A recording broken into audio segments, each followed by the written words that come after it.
तो इस प्रश्न में आपसे पूछ रहे हैं कि अभी एशियाई खेल 2023 के उद्घाटन समारोह में भारत के ध्वजवाहक कौन हैं? तो आंसर होगा हरमनप्रीत सिंह और लवलीना बोरगोहेन। बात कर रहे हैं यहाँ पे एशियन गेम्स 2023 की। इस बार ये इसका 19th नंबर का एडिशन है और कौन इसे होस्ट कर रहा है, यानी कि कहाँ पे हो रहे हैं? हांगझाऊ, चाइना में। और अभी इसके उद्घाटन समारोह में भारत के 2 ध्वजवाहक फ्लैग बियरर हैं।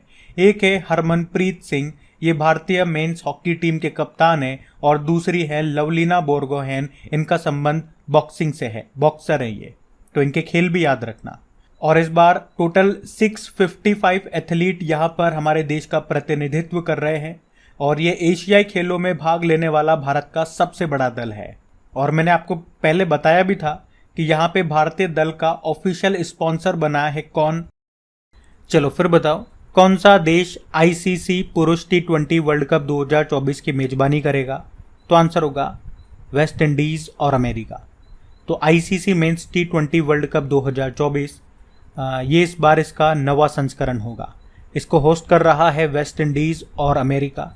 अमेरिका पहली बार T20 वर्ल्ड कप की मेजबानी कर रहा है और अभी अमेरिका के 3 शहरों को चुना गया है जहां पे मैच होंगे। वो 3 शहर हैं डलास, फ्लोरिडा और न्यूयॉर्क। ये आपको ध्यान रखना है। और आपको याद है पिछली बार वाला यानी कि 2022 का जो T20 वर्ल्ड कप हुआ था वो हुआ था ऑस्ट्रेलिया में था, लेकिन उसको जीता था इंग्लैंड ने पाकिस्तान को हरा करके। चलो फिर बताओ, हाल ही में किसे अगस्त महीने के लिए ICC men's player of the month चुना गया? तो आंसर होगा बाबर आजम को। तो अगस्त महीने के लिए ICC player of the month चुन लिया गया है। जैसे पुरुषों में बात करेंगे तो पाकिस्तान के बाबर आजम को, और महिलाओं में बात करेंगे तो आयरलैंड की अर्लीन केली को। तो बस सिंपल सा ये 2 नाम याद रखने, पुरुषों में और महिलाओं में। अगस्त महीने के लिए हम पढ़ रहे हैं यहाँ पे। वैसे आईसीसी इंटरनेशनल क्रिकेट काउंसिल स्थापना होती है 1909 में, हेडक्वार्टर दुबई में है। सीईओ जॉफ एलार्डिस हैं और चेयरमैन है ग्रेग बार्कले। ध्यान रखना, ये बढ़ते आगे।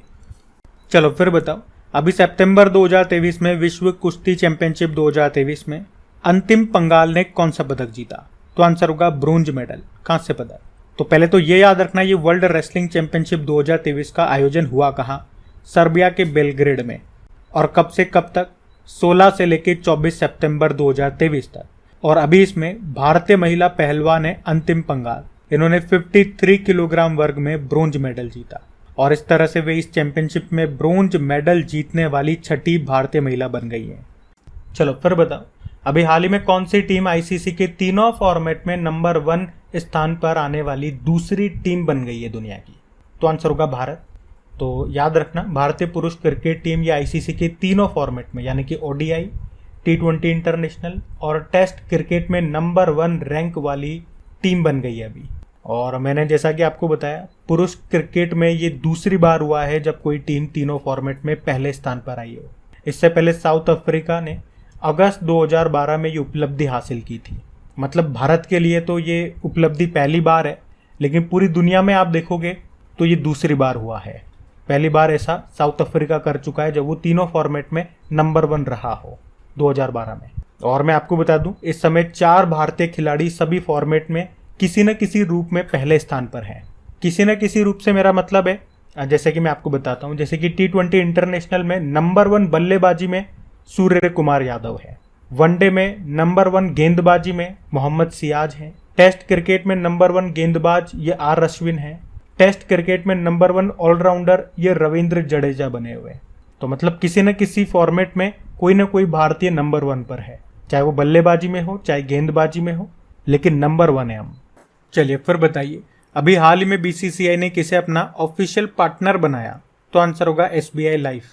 तो अभी बीसीसीआई ने 3 सालों के लिए घरेलू और अंतर्राष्ट्रीय सीजन के लिए एसबीआई लाइफ को अपना ऑफिशियल पार्टनर बनाया है।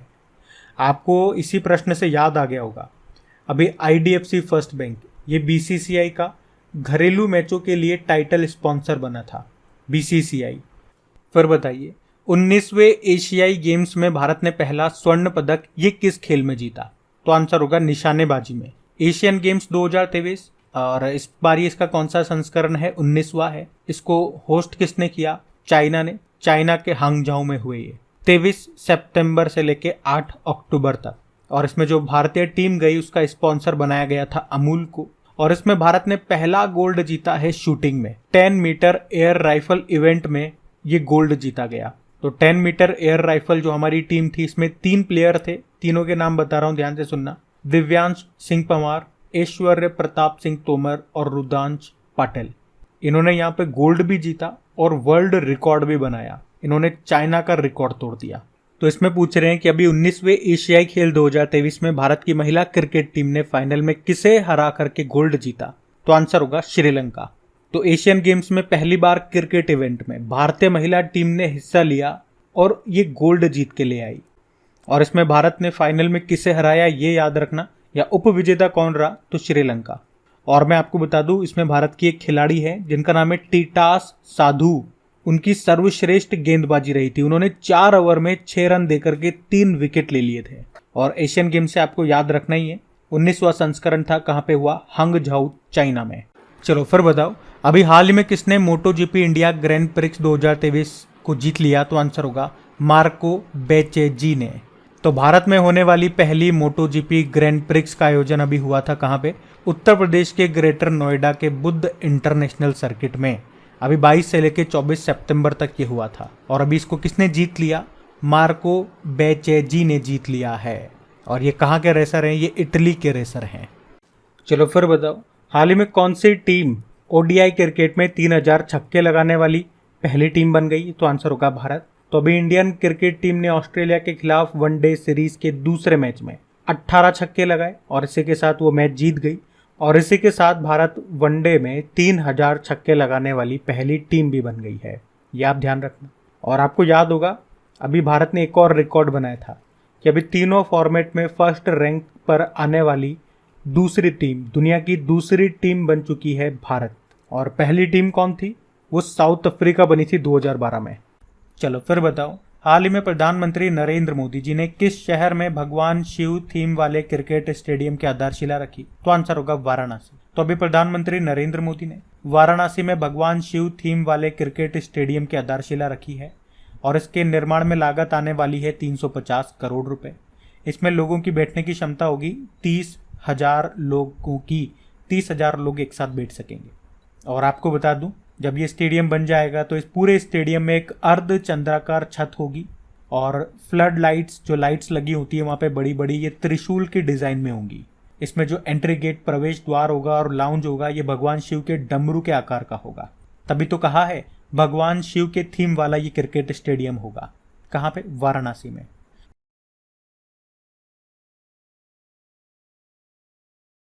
तो इस प्रश्न में आपसे पूछ रहे हैं, हाल ही में किसे world leader for piece and security award 2023 से सम्मानित किया गया? तो आंसर होगा माता अमृतानंदमयी को। तो अम्मा के नाम से लोकप्रिय माता अमृतानंदमयी, इनको वैश्विक शांति, आध्यात्मिकता और करुणा में उनके उल्लेखनीय योगदान के लिए उन्हें अभी इस सम्मान के लिए चुना गया है। चलो फिर बताओ, हाल ही में किसे नॉर्मन ई बोरलॉग फील्ड पुरस्कार 2023 के लिए चुना गया? तो आंसर होगा स्वाति नायक को। तो अंतर्राष्ट्रीय चावल अनुसंधान संस्थान की वैज्ञानिक हैं डॉक्टर स्वाति नायक, और इनको अभी फील्ड अनुसंधान और अनुप्रयोग के लिए प्रतिष्ठित नॉर्मन ई बोरलॉग पुरस्कार 2023 के लिए चुना गया। तो ये पुरस्कार नोबेल पुरस्कार विजेता और हरित क्रांति के मुख्य वास्तुकार डॉक्टर नॉर्मन बोरलॉग की याद में 40 साल से कम आयु के असाधारण वैज्ञानिकों को खाद्य और पोषण सुरक्षा, भूख उन्मूलन के क्षेत्र में काम करने वाले व्यक्तियों को दिया जाता है। तो इस बार किसे दिया गया ये याद रखना, स्वाति नायक को दिया गया। वैसे आप जानना चाहोगे ये किस राज्य से बिलोंग करती हैं, तो ये उड़ीसा की रहने वाली है। अच्छा, 2 स्टैटिक प्रश्न मैं आपको बता रहा हूं, ध्यान से सुनना। हमने कहा ये अंतर्राष्ट्रीय चावल अनुसंधान संस्थान की वैज्ञानिक है ना, स्वाति नायक। तो यही प्रश्न आपके माइंड में आएगा, ये एग्जाम में स्टैटिक आएगा कि अंतर्राष्ट्रीय चावल अनुसंधान संस्थान कहाँ है? तो फिलीपींस में है। और भारत में जो चावल अनुसंधान केंद्र है वो कहाँ पर है? कटक, उड़ीसा में है। अच्छा, स्वाति से एक नाम मैंने आपको कंफ्यूज करने के लिए लिख दिया, स्वाति सिंह। इनका संबंध किससे है? तो ये साइकिलिस्ट हैं, भारतीय साइकिलिस्ट हैं ये। अभी कुछ समय पहले इनका नाम न्यूज़ में था। अभी 30वां एकलव्य पुरस्कार इनको मिला था, तब हमने इनके बारे में पढ़ा था। अभी नजमा अख्तर के बारे में आपने पढ़ा, जामिया मिलिया इस्लामिया यूनिवर्सिटी की वाइस चांसलर हैं। अभी शिक्षा के क्षेत्र में लाइफ टाइम अचीवमेंट अवार्ड मिला इन्हें। और ललित नटराजन इकबाल मसीह पुरस्कार 2023 मिला बाल श्रम उन्मूलन के लिए। फिर बताओ अभी सितंबर 2023 में किस राज्य के किरीटेश्वरी ने भारत के सर्वश्रेष्ठ पर्यटन गांव का पुरस्कार जीता? तो आंसर होगा पश्चिम बंगाल। तो अभी भारत सरकार के पर्यटन मंत्रालय ने पश्चिम बंगाल के मुर्शिदाबाद जिले के किरीटेश्वरी को भारत के सर्वश्रेष्ठ पर्यटन गांव के रूप में चुना है। तो अपनी प्राकृतिक सुंदरता के अलावा गांव का बड़ा आकर्षण ये किरीटेश्वरी मंदिर है, जिसे 51 शक्तिपीठों में से एक माना जाता है। अच्छा, पश्चिम बंगाल नाम सुनते ही तो अभी एक ही पॉइंट आपके माइंड में क्लिक करना चाहिए कि अभी पश्चिम बंगाल का जो शांति निकेतन है, अभी इसे वर्ल्ड हेरिटेज साइट में शामिल कर लिया और इस तरह से ये भारत की 41वीं विश्व धरोहर स्थल बना है। और 42वां 42 नंबर का बना है होयसला मंदिर, जो कि है कर्नाटक में। अच्छा चलो फिर बताओ, हाल ही में सरकार ने विज्ञान, प्रौद्योगिकी और नवाचार के क्षेत्र में राष्ट्रीय विज्ञान पुरस्कार देने की घोषणा की है। प्रश्न पूछ रहा है ये कितनी श्रेणियों में, कैटेगरी में दिए जाएंगे? तो आंसर होगा 4 में। तो याद रखना अभी भारत सरकार ये विज्ञान, प्रौद्योगिकी और नवाचार यानी कि साइंस, टेक्नोलॉजी और इनोवेशन के क्षेत्र में राष्ट्रीय पुरस्कारों का एक नया सेट लेकर के आई है, जिसे राष्ट्रीय विज्ञान पुरस्कार के नाम से जाना जाएगा। और ये पुरस्कार 4 कैटेगरी में दिए जाएंगे, वो मैं आपको बता रहा हूँ, ध्यान से सुनना। एक विज्ञान रत्न पुरस्कार है, ये साइंस एंड टेक्नोलॉजी के किसी भी क्षेत्र में की गई जीवन भर की उपलब्धियों और योगदान के लिए दिया जाएगा। एक विज्ञान श्री पुरस्कार होगा, ये साइंस एंड टेक्नोलॉजी के क्षेत्र में विशिष्ट योगदान के लिए दिया जाएगा। विशिष्ट मतलब असाधारण, आपने कुछ किया हो उसके लिए मिलेगा। एक विज्ञान युवा शांति स्वरूप भटनागर पुरस्कार है, ये 45 वर्ष तक के युवा वैज्ञानिकों को दिया जाएगा जिन्होंने साइंस एंड टेक्नोलॉजी के क्षेत्र में असाधारण योगदान दिया हो। एक विज्ञान टीम पुरस्कार भी होगा, नाम से समझ में आ रहा है टीम को दिया जाएगा, लेकिन उस टीम में 3 या 3 से ज़्यादा वैज्ञानिक होने चाहिए और उन्होंने साइंस एंड टेक्नोलॉजी के क्षेत्र में असाधारण योगदान दिया हो। तो ये 4 कैटेगरी और इनके नाम भी मैंने आपको बता दिए, ये आप ध्यान रखना। बढ़ते हैं आगे। चलो फिर बताओ, अभी हाल ही में किस राज्य के विश्वनाथ घाट को 2023 में भारत का सर्वश्रेष्ठ पर्यटन गांव चुना गया? तो आंसर होगा असम को। तो अभी पर्यटन मंत्रालय ने असम के विश्वनाथ घाट को वर्ष 2023 के लिए भारत के सर्वश्रेष्ठ पर्यटन गांव के रूप में चुना गया। और इस विश्वनाथ घाट को गुप्त काशी के नाम से भी जाना जाता है। और डेली अगर आप हमारे करंट अफेयर्स का लेक्चर पढ़ते होंगे तो आपको याद आ रहा होगा, इसी तरह का एक प्रश्न हमने कुछ दिन पहले पढ़ा था कि अभी केंद्र सरकार ने पश्चिम बंगाल के मुर्शिदाबाद के किरीटेश्वरी को इस साल सर्वश्रेष्ठ पर्यटन गांव के रूप में चुना। और आपको बता दूं, ये दोनों न्यूज़ मैंने टाइम्स ऑफ इंडिया से ली है, तो दोनों की मैं यहाँ पे स्क्रीन पे लगा रहा हूँ फोटो, आप आराम से पढ़ सकते हो। तो दोनों न्यूज़ में है, तो मैंने आपको दोनों बता दिया ताकि कोई भी चीज़ आपसे मिस ना हो।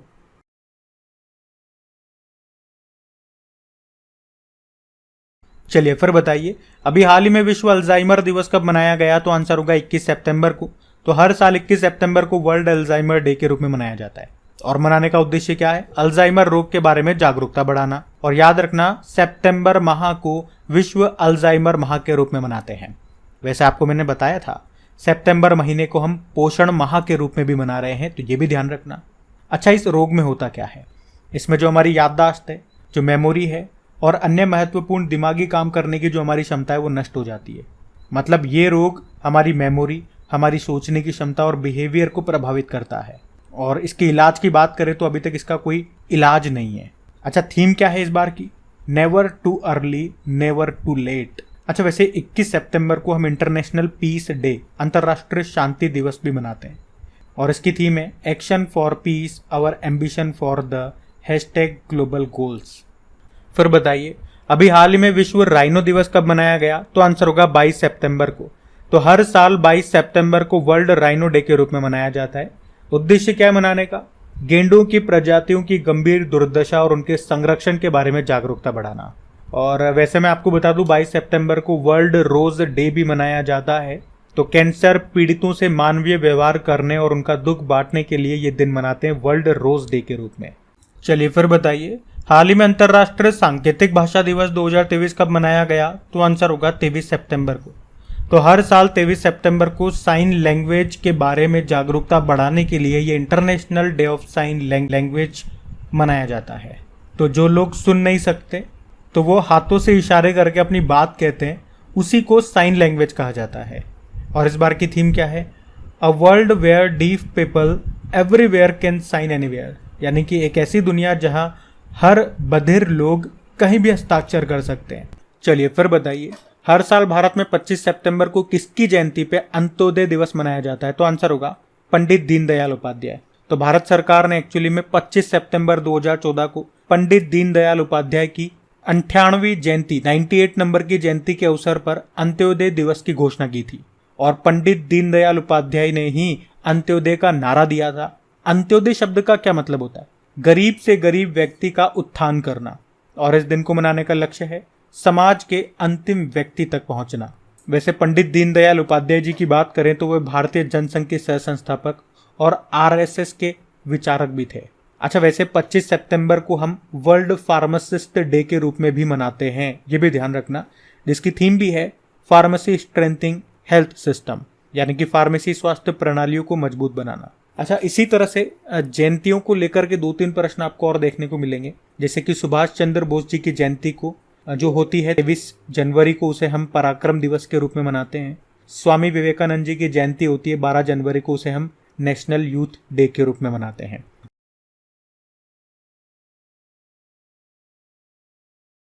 चलो फिर बताओ, अभी प्रधानमंत्री नरेंद्र मोदी ने किसे 2024 के गणतंत्र दिवस समारोह में मुख्य अतिथि बनाने के लिए इनवाइट किया, निमंत्रण दिया? तो आंसर होगा जो बाइडेन। तो अभी प्रधानमंत्री नरेंद्र मोदी जी ने अमेरिकी राष्ट्रपति जो बाइडेन को अगले साल 26 जनवरी को, यानी कि भारत के गणतंत्र दिवस समारोह में चीफ गेस्ट बनने के लिए इनविटेशन दिया है। और मैं आपको बता दूं, वैसे ये तीसरी बार है जब मोदी सरकार ने गणतंत्र दिवस पर चीफ गेस्ट के रूप में अमेरिकी राष्ट्रपति को इन्वाइट किया हो। सबसे पहले हमने 2015 में बराक ओबामा को बुलाया था और वो आए भी थे। 2019 में हमने डोनाल्ड ट्रंप को भी इन्वाइट किया था, पर उन्होंने कहा कि हम बिजी हैं, शेड्यूल बिजी है, तो फिर वो आ नहीं पाए थे। और अब 2024 में हम बुला रहे हैं जो बाइडेन को। अच्छा, अगर मैं आपसे पूछूं कि अभी 2023 के गणतंत्र दिवस समारोह में चीफ गेस्ट कौन थे हमारे, और ये प्रश्न मुझे इसलिए भी याद आ रहा है क्योंकि हमारी जो करंट अफेयर्स की रिवीजन वाली क्लास चलती है, जिसमें जनवरी से लेकर अभी तक हम इंपॉर्टेंट क्वेश्चंस का रिवीजन करते हैं, तो वहां ये प्रश्न मैं 2-3 बार आपको रिवाइज करा चुका हूं, क्योंकि जनवरी से पढ़ रहे हैं और जनवरी में हमारा ये गणतंत्र दिवस समारोह होता है, तो वहां पे ये प्रश्न पढ़ाया था। उसके अलावा भी मैं आपको 2-3 बार रिवाइज करा चुका हूं। तो कौन थे बताओ? इजिप्ट के प्रेसिडेंट थे अब्दुल फतेह अल सीसी। तो आप देख रहे हो वो रिवीजन क्लास की ताकत क्या है, उससे कितना बेनिफिट होगा आप लोगों को। अच्छा, यहाँ पे मैंने सुंदरेश मेनन भी नाम लिखा है, ये सिंगापुर के चीफ जस्टिस हैं।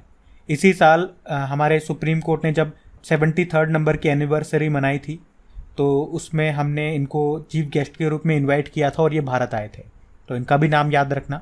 अगला प्रश्न देखते हैं। चलो फिर बताओ, अभी हाल ही में ओडिशा विधानसभा की पहली महिला अध्यक्ष कौन बनी है? तो आंसर होगा प्रमिला मलिक। तो बीजू जनता दल की वरिष्ठ नेता प्रमिला मलिक को निर्विरोध उड़ीसा विधानसभा का नया अध्यक्ष चुना गया है और इस पद पर आने वाली वो पहली महिला भी है। चलो फिर बताओ, हाल ही में एशियन डेवलपमेंट बैंक के उपाध्यक्ष के रूप में अभी किसे नियुक्त किया गया? इंपॉर्टेंट क्वेश्चन मार्क करना। इस एक ही क्वेश्चन में मैं आपको 2 नए अपॉइंटमेंट बताने वाला हूं, ध्यान से सुनना। तो इसका तो उत्तर हो जाएगा भार्गव दास गुप्ता। तो अभी एशियन डेवलपमेंट बैंक ने भार्गव दास गुप्ता को वाइस प्रेसिडेंट के रूप में नियुक्त किया है अगले 3 सालों के लिए। अब आप पूछोगे कि ये कौन है भाई? तो ये अभी तक आईसीआईसीआई लोम्बार्ड जनरल इंश्योरेंस के एमडी सीईओ थे, पर अब ये एशियन डेवलपमेंट बैंक के उपाध्यक्ष बन गए हैं। अब आपके मन में ये प्रश्न भी आएगा, अच्छा ये अभी तक आईसीआईसीआई लोम्बार्ड जनरल इंश्योरेंस के एमडी सीईओ थे, तो अब इनके जाने के बाद नए एमडी सीईओ कौन बन गए? तो फिर उत्तर होगा संजीव मंत्री बन गए। ये नया अपॉइंटमेंट है जो मैंने आपको कहा ना, एक और अपॉइंटमेंट मैं आपको बताऊंगा, तो इनका नाम भी याद रखना। अलग से प्रश्न बना करके मैं नहीं बता रहा हूं, तो इस एक प्रश्न में आपको 2 प्रश्न करा रहा हूं। पहले एशियन डेवलपमेंट बैंक की बात करते हैं। देखो, एशियन डेवलपमेंट बैंक की स्थापना होती है 1966 में। इसका हेडक्वार्टर मिलेगा मनीला फिलीपींस में और इसके अध्यक्ष कौन है? मासात्सुको असाकावा, ये जापान के हैं। इसमें सदस्य देशों की बात करें तो 68 है और 68th नंबर का कौन सा बना था? न्यू देश बना था। और यहाँ से एक करंट अफेयर्स का प्रश्न मैं आपको रिवाइज कर रहा हूँ। तो जो भारत है ये एशियन डेवलपमेंट बैंक के सहयोग से दिल्ली में जलवायु परिवर्तन और स्वास्थ्य केंद्र की स्थापना करेगा। पूछा जा सकता है भारत किसकी मदद से ये स्थापना करेगा, तो एशियन डेवलपमेंट बैंक आंसर होगा। बाकी आप जानते हो अभी वर्ल्ड बैंक के भारतीय मूल के प्रेसिडेंट बने थे 14th नंबर के अजय बंगा। फेडरल रिजर्व बैंक की पहली वाइस प्रेसिडेंट बनी थी ये सुष्मिता शुक्ला। तो इनके भी नाम याद रखना। बढ़ते हैं आगे।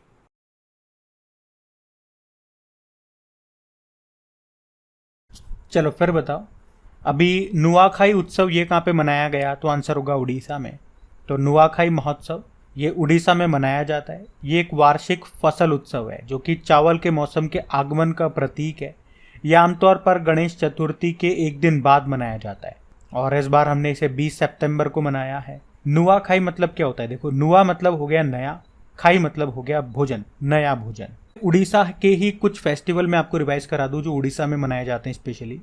जैसे कि एक तो ये नुआखाई महोत्सव हो गया, एक रजा पर्व होता है, एक बाली जात्रा महोत्सव होता है यहाँ पे, एक कोणार्क नृत्य महोत्सव होता है यहाँ, छऊ महोत्सव होता है, बोईता बंदना महोत्सव होता है, एक धानु जात्रा उत्सव भी हम यहाँ मनाते हैं। तो ये तो हो गए उड़ीसा के महोत्सव। चलो फिर बताओ, अभी सितंबर 2023 में 20वां राष्ट्रीय पुस्तक मेले का आयोजन ये कहाँ पे किया गया? तो आंसर होगा लखनऊ में। तो हम बात कर रहे हैं 20वां राष्ट्रीय पुस्तक मेला। कब से कब तक? 22 सितंबर से लेके 2 अक्टूबर 2023 तक। कहाँ पे? लखनऊ में, लखनऊ के बलरामपुर गार्डन में। और ये पुस्तक मेला ज्ञान कुंभ की थीम पर आयोजित हुआ। अच्छा, पुस्तक मेले यानी कि बुक फेयर से संबंधित 2 करंट अफेयर्स के प्रश्न मैं आपसे पूछने जा रहा हूं, उत्तर आप सभी को करना है। अभी फरवरी की बात है, 45वां अंतर्राष्ट्रीय कोलकाता पुस्तक मेला, इंटरनेशनल कोलकाता बुक फेयर हुआ था।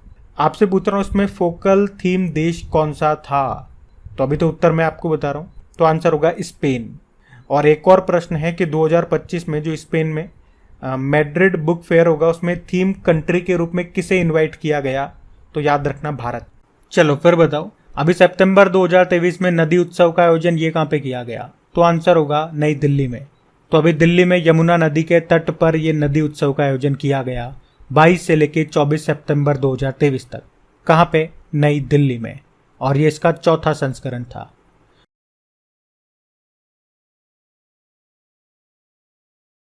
अभी सितंबर 2023 में भारत और किस देश के बीच में सिम्बेक्स 2023 अभ्यास का आयोजन किया गया? तो आंसर होगा सिंगापुर। यहाँ पे बात कर रहे हैं सिम्बेक्स 2023 अभ्यास की। और देखो इसकी फुल फॉर्म क्या होती है, Singapore India maritime bilateral exercise. तो मतलब सिंगापुर और इंडिया के बीच में होता है। मैरीटाइम मतलब नेवल एक्सरसाइज है, बाइलेटरल मतलब द्विपक्षीय, 2 देशों के बीच में होती है। कब से कब तक आयोजन हुआ? 21 से लेकर 24 सितंबर तक। कहाँ पे? सिंगापुर में। और इसमें भारत की तरफ से रणविजय जहाज, कवरत्ती जहाज और INS सिंधु केसरी पनडुब्बी ने हिस्सा लिया। वैसे आपको बता दूं, सिंगापुर के साथ हम और कौन कौन सी एक्सरसाइज करते हैं? तो एक तो बोल्ड कुरुक्षेत्र करते हैं जो अभी हमने राजस्थान में किया था, एक अग्नि वॉरियर एक्सरसाइज भी करते हैं, और एक ये सिम्बेक्स तो है ही सही। एक वैसे सिटमैक्स नाम की एक्सरसाइज भी करते हैं, लेकिन उसमें थाईलैंड भी आ जाता है। सिंगापुर, इंडिया और थाईलैंड। तो सिंगापुर की कैपिटल सिंगापुर सिटी हो गई, सिंगापुर डॉलर करेंसी हो गई, और प्रेसिडेंट है हल। चलो फिर बताओ, अभी सितंबर में भारत और किस देश के बीच युद्ध अभ्यास 2023 का आयोजन हुआ? तो आंसर होगा अमेरिका। हम बात कर रहे हैं युद्ध अभ्यास 2023 की। ये हुआ भारत और अमेरिका के बीच में। ये इसका 19वां संस्करण था। कहाँ पे हुआ? अलास्का, अमेरिका में, 25 से लेके 8 अक्टूबर तक। अच्छा, वैसे अमेरिका के साथ हम और कौन कौन सी एक्सरसाइज करते हैं?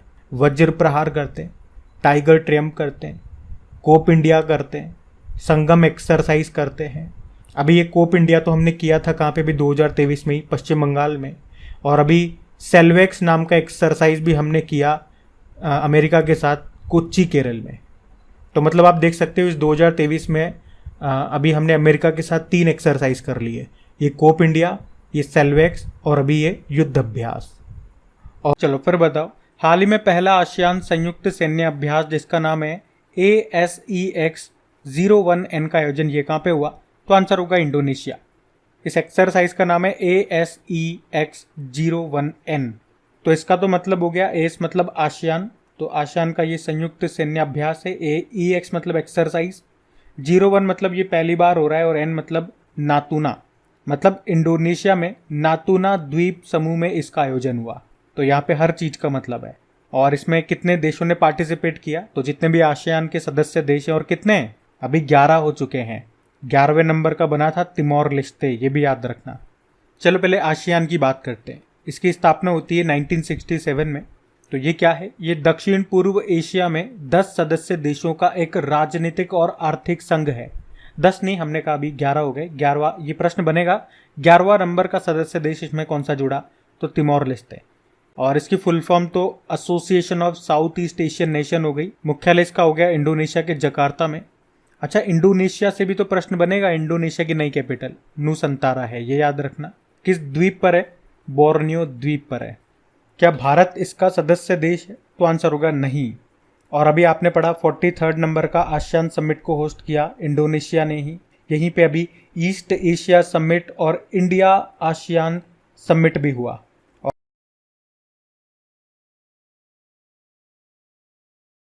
चलो फिर बताओ, हाल ही में किस राज्य में भारत का पहला प्रकाश स्तंभ उत्सव मनाया गया? तो आंसर होगा गोवा में।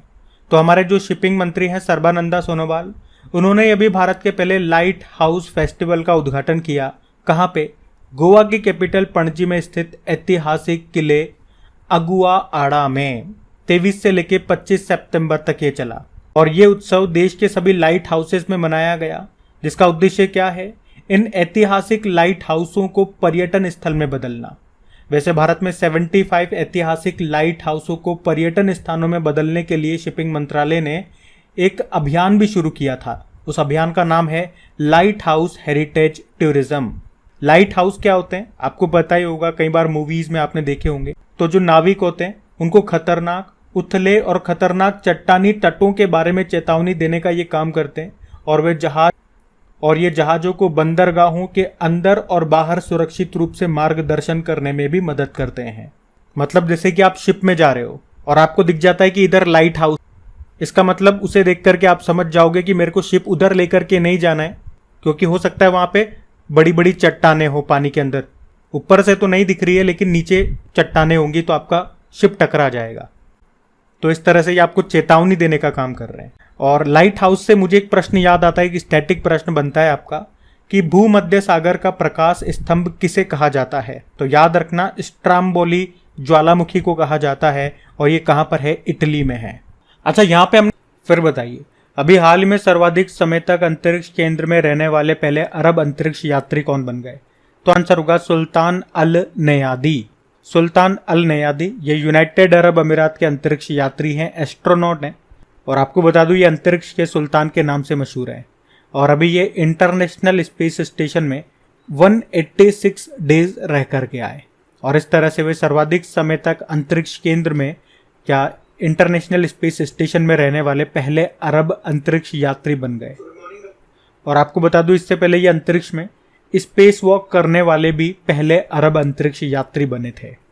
और इसी तरह का एक प्रश्न मैं आपको पूछूं या याद दिलाऊं, तो अंतरिक्ष में जाने वाली पहली अरब महिला अंतरिक्ष यात्री कौन बनी? तो ये भी प्रश्न बनेगा आपका। इनका नाम है रैयान बरनावी, ये सऊदी अरबिया की है। चलो फिर बताओ कि भारत के बाहर दुनिया का दूसरा सबसे बड़ा मंदिर ये कहाँ बना? तो आंसर होगा अमेरिका में। तो भारत के बाहर दुनिया का सबसे बड़ा मंदिर ये कहाँ पे बना है? अमेरिका में, अमेरिका के न्यू जर्सी में। ये स्वामी नारायण अक्षरधाम मंदिर है। अच्छा, अगर ये दुनिया का दूसरा सबसे बड़ा मंदिर है तो फिर सबसे बड़ा कौन सा है? क्षेत्रफल की दृष्टि से हम बात कर रहे हैं, एरिया वाइज, तो वो कंबोडिया का अंकोर वाट का मंदिर है। और वो किस भगवान को समर्पित है पूछूं तो वो विष्णु भगवान को समर्पित है और यूनेस्को की विश्व धरोहर में भी वो शामिल है। अच्छा, अगर मैं आपसे पूछूं कि बताओ भारत के बाहर विश्व का पहला योग विश्वविद्यालय ये कहां पर बना था? अमेरिका में, जिसका नाम स्वामी विवेकानंद जी के नाम पे रखा गया था। लेकिन मैं आपसे पूछूं कि भारत के बाहर पहला IIT ये कहां पे बनेगा? तो ये तंजानिया के जांजीबार में बनेगा। और कौन बना रहा है या किसका परिसर है ये? IIT मद्रास।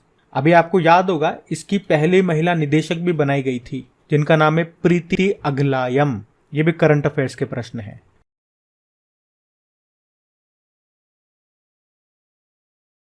चलो फिर बताओ, अभी हाल ही में किस राज्य सरकार ने मुख्यमंत्री कृषक मित्र योजना को शुरू किया? तो आंसर होगा मध्य प्रदेश।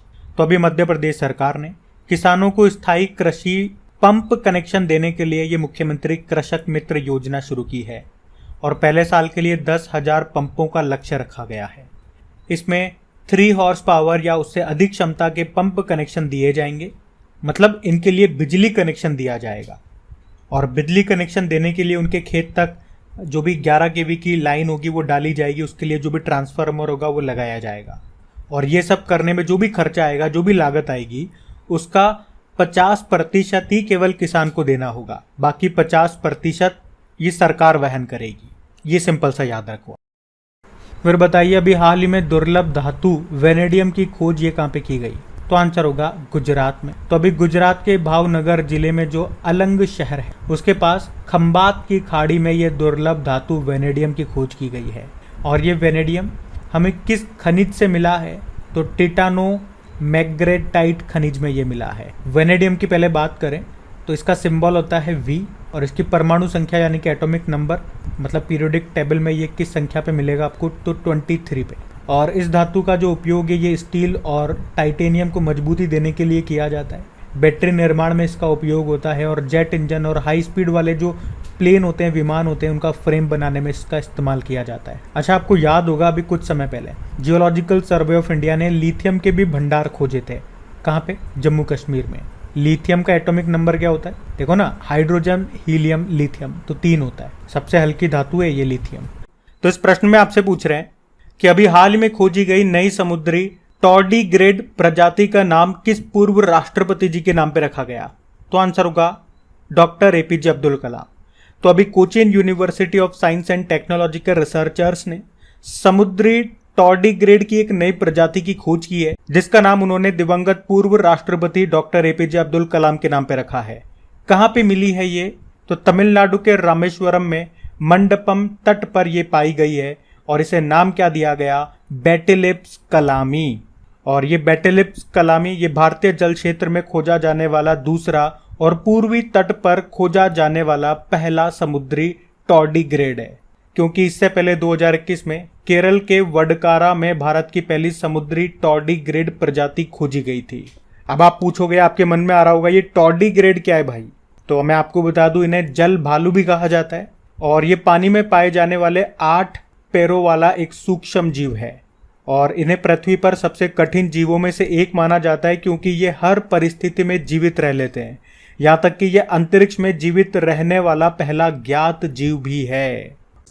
चलो फिर बताओ, अभी हाल ही में अंतर्राष्ट्रीय वकील सम्मेलन 2023 का आयोजन कहाँ पे किया गया? तो आंसर होगा नई दिल्ली में। अब ये प्रश्न इसलिए भी इंपॉर्टेंट हो जाता है क्योंकि भारत में पहली बार इस तरह के सम्मेलन का आयोजन हुआ। तो अभी प्रधानमंत्री नरेंद्र मोदी ने ही अभी 23 सितंबर को नई दिल्ली के विज्ञान भवन में अंतर्राष्ट्रीय वकील सम्मेलन 2023 का उद्घाटन किया। और इसका आयोजन किसने किया? बार काउंसिल ऑफ इंडिया ने 23 और 24 सितंबर को।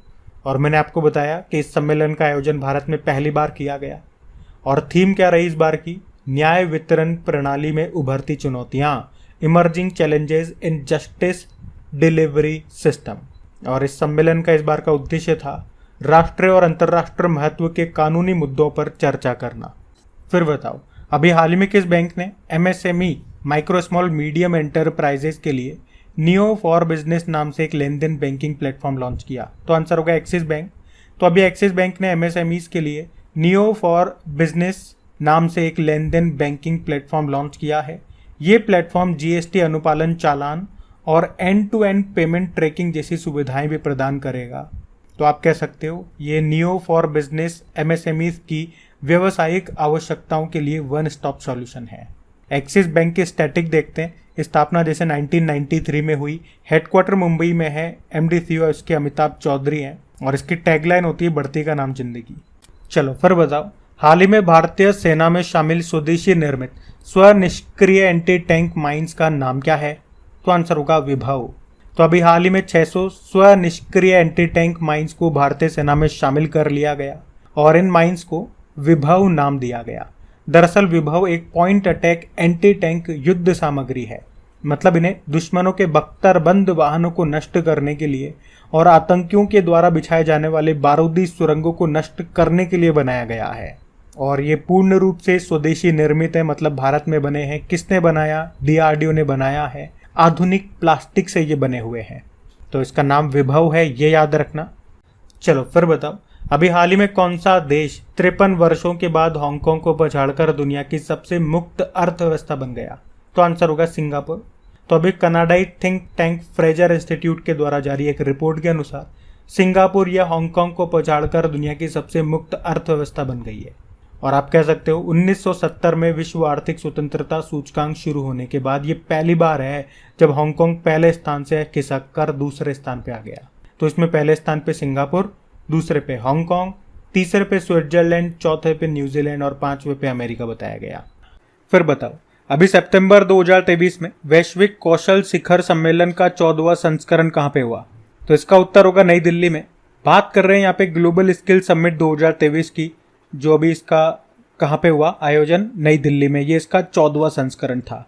इस बार की थीम क्या रही? Building skills, empowering youth and creating future. तो भारत के युवाओं को उद्योग के लिए कुशल बनाने और भारत में कौशल और शिक्षा पारिस्थितिकी तंत्र को मजबूत करना इस सम्मेलन का मुख्य उद्देश्य था। और इसका आयोजन किया फिक्की ने। फिक्की की बात पहले करते हैं। फिक्की मतलब federation of Indian chamber commerce and industry.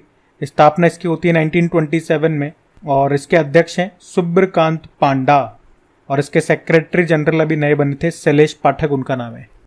चलो फिर बताओ, हाल ही में किस जानवर को खाद्य पशु का टैग मिला है? तो आंसर होगा मिथुन।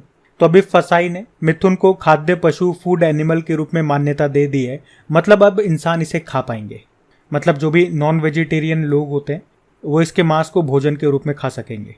अब देखो बेचारा मिथुन यही सोच रहा होगा मन ही मन में कि फसाई ने मुझे फंसा दिया, क्योंकि फसाई ने तो इसको ये टैग दिया है, फूड एनिमल का टैग। तो ये टैग मिलने से क्या होता है, अब इसके मिथुन के जो मांस होता है, जो मीट होता है, इसके खरीद फिर आराम से हो सकेगी, खुला व्यापार कर सकेंगे लोग, लीगल होगा। अब ये आराम से आप खुले में बाजार में इसके मांस को बेच पाओगे।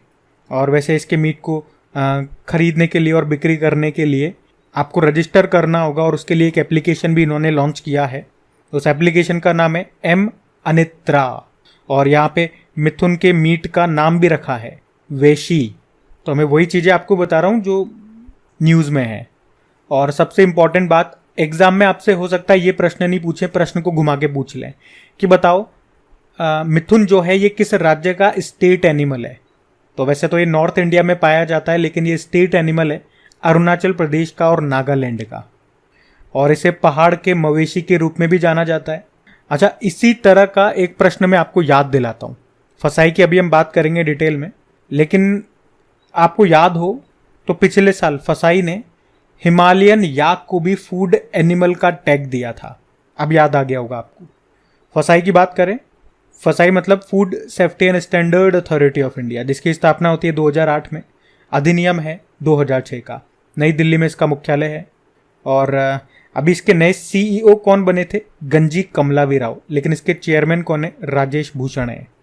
अच्छा, मिथुन का वैज्ञानिक नाम भी हो सकता है, आपसे पूछ ले एग्जाम में, थोड़ा और डीप में जाए तो इसका साइंटिफिक नेम होता है बॉस फ्रंटेलेस। फिर बताओ, अभी हाल ही में G77 प्लस चीन का शिखर सम्मेलन का आयोजन कहाँ पे हुआ? तो आंसर होगा क्यूबा देश में। तो G77 और चाइना का जो ये समिट है ये हुआ अभी कहाँ पे? क्यूबा में। अच्छा, क्यूबा की कैपिटल क्या होती है? हवाना। करेंसी यहाँ की है क्यूबन पीसो। और इस समिट की बात करें तो इसका उद्देश्य क्या रहा? ग्लोबल साउथ यानी कि विकासशील देशों को सशक्त बनाना। अच्छा, क्या G77 ग्रुप में चाइना शामिल है? तो आंसर होगा नहीं है। अगर शामिल होता तो फिर हम ऐसे क्यों लिखते कि G77 और चाइना के बीच में समिट हुआ, क्योंकि चाइना भी तो फिर उसी के अंदर होता, उसमें शामिल नहीं है, तभी हम ऐसे लिख रहे हैं कि G77 और चाइना के बीच ये समिट हुआ। जैसे आपने पढ़ा होगा आसियान और भारत के बीच में जो समिट हुआ था, तो भारत जो है ये आसियान का मेंबर नहीं है, इसीलिए हमने ऐसे लिखा। तो G77 की बात करें तो इसमें कई सारे देश इसमें शामिल हैं, लगभग 135 देश इसमें शामिल हैं। और ये 135 देश एशिया से हैं, अफ्रीका, साउथ अमेरिका, कैरेबियन और ओशियाना के ये लगभग 135 देश इसमें शामिल हैं। अच्छा, क्यूबा की आपने कहा कैपिटल हवाना है, लेकिन आपको याद होगा बाउल ऑफ शुगर किसे कहा जाता है? क्यूबा देश को ही कहा जाता है। और भारत में अगर बात करें बाउल ऑफ शुगर किसे कहते हैं? तो उत्तर प्रदेश को, चीनी का कटोरा। अच्छा, प्रश्न में पूछ रहे हैं अभी हाल में वीरांगना दुर्गावती टाइगर रिजर्व ये किस राज्य का नवीनतम टाइगर रिजर्व बन गया? तो इसका तो उत्तर होगा मध्य प्रदेश। तो टाइगर स्टेट ऑफ इंडिया के नाम से मशहूर है मध्य प्रदेश, और अभी इसको एक और टाइगर रिजर्व मिल गया जिसका नाम क्या है? वीरांगना दुर्गावती टाइगर रिजर्व। याद रखना ये मध्य प्रदेश का तो 7वां टाइगर रिजर्व है, लेकिन देश का 54वां टाइगर रिजर्व बना है। तो ये जो दुर्गावती टाइगर रिजर्व है ये मध्य प्रदेश के नरसिंहपुर, दमोह और सागर जिलों में फैला हुआ है। और इसमें कहां से टाइगर आएंगे, तो पन्ना टाइगर रिजर्व से। और पन्ना टाइगर रिजर्व से ही क्यों, क्योंकि केन बेतवा नदी जोड़ परियोजना के कारण पन्ना टाइगर रिजर्व का 1/4 बाघ पानी में डूब जाएगा। इसीलिए पन्ना टाइगर रिजर्व को दुर्गावती से जोड़ने वाला एक ग्रीन कॉरिडोर विकसित किया जाएगा ताकि बाघ नए रिजर्व में आ जा सके। और यही कारण था कि पिछले साल आपने पढ़ा होगा उत्तर प्रदेश में एक नया टाइगर रिजर्व बना था, रानीपुर टाइगर रिजर्व। वो बुंदेलखंड क्षेत्र का पहला टाइगर रिजर्व भी था। तो अब 54वां बन गया है वीरांगना दुर्गावती टाइगर रिजर्व। और जो 53वां था वो उत्तर प्रदेश का रानीपुर टाइगर रिजर्व था। उससे पहले 52वां बना था रामगढ़ विषधारी अभ्यारण्य, जो कि कहां पर है, बूंदी राजस्थान में। अच्छा, आपको याद होगा, अच्छा एक पॉइंट और याद रखना कि ये जो वीरांगना दुर्गावती टाइगर रिजर्व है इसमें एक किला भी है। हो सकता है एग्जाम में पूछ ले कि इसके अंदर कौन सा किला है, तो याद रख लो सिंगोरगढ़ किला इसके अंदर है, इस रिजर्व में। बाकी आपको याद होगा अभी बाघों की जनगणना रिपोर्ट आई थी, उसमें सबसे ज्यादा बाघ के मामले में मध्य प्रदेश फिर से टॉप पे रहा। लेकिन अगर आपसे पूछे कि संख्या कितनी है, तो 2018 में तो 526 थी, जो बढ़कर 2022 में कितनी हो गई, 785 हो गई। दूसरे स्थान पे बाघों की संख्या के मामले में दूसरे स्थान पे कर्नाटक है, तीसरे पे उत्तराखंड है। ये संख्या जरूर याद रखना। अच्छा, वैसे हमने कहा कि ये मध्य प्रदेश का 7वां टाइगर रिजर्व है। इससे पहले 6 कौन कौन से हैं यहाँ पे, कान्हा टाइगर रिजर्व, गढ़, पन्ना, पेंच, संजय दुबरी और सतपुड़ा टाइगर रिजर्व। एक स्टैटिक प्रश्न और बन सकता है, देखो कि देश का सबसे बड़ा टाइगर रिजर्व ये कौन सा है, तो आंसर होगा नागार्जुन सागर श्रीशैलम टाइगर रिजर्व। और ये कहां पर है, आंध्र प्रदेश में है।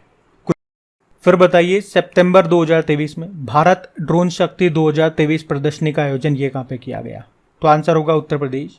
तो भारत ड्रोन शक्ति 2023 प्रदर्शनी का आयोजन ये उत्तर प्रदेश के गाजियाबाद के हिंडन एयरबेस में किया गया। इसका उद्घाटन किया रक्षा मंत्री राजनाथ सिंह ने।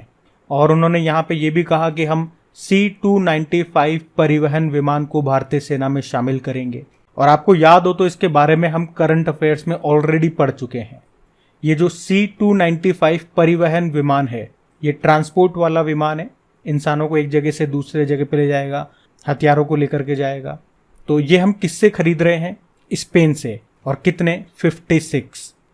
चलिए फिर बताइए, अभी हाल ही में किस देश के पूर्व राष्ट्रपति जियोर्जियो नेपोलिटानो का निधन हो गया, तो आंसर होगा इटली। तो इटली के पूर्व राष्ट्रपति थे जियोर्जियो नेपोलिटानो, इनका भी 98 वर्ष की उम्र में निधन हो गया।